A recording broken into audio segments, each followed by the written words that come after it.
একটা সবুজ জঙ্গলে একটি হাতি আর একটি ময়ূর বাস করত। হাতিটি ছিল খুব শক্তিশালী আর ময়ূরটি ছিল খুব সুন্দর কিন্তু একটু অহংকারী।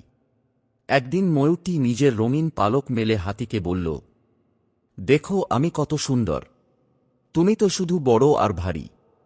হাতি কিছু না বলে হাসল। কিছুদিন পরে জঙ্গলে ভয়ানক খরা পড়ল। জল পাওয়া খুব কঠিন হয়ে গেল। ময়ূরটি তৃষ্ণায় কষ্ট পেতে লাগল, কারণ সে দূরে যেতে পারত না। তখন হাতি তার লম্বা শুঁড় দিয়ে দূরের নদী থেকে জল এনে ময়ূরটিকে দিল। ময়ূরটি অবাক হয়ে বলল, তুমি আমাকে সাহায্য করলে, যদিও আমি তোমাকে অপমান করেছিলাম। হাতি শান্তভাবে বলল, সত্যিকারের সৌন্দর্য বাইরে নয়, ভেতরের দয়ায়। সেদিন থেকে ময়ূরটি আর অহংকার করত না, আর হাতির সঙ্গে ভালো বন্ধুত্ব গড়ে উঠল। বাহ্যিক সৌন্দর্যের চেয়ে মনের সৌন্দর্যই সবচেয়ে বড়।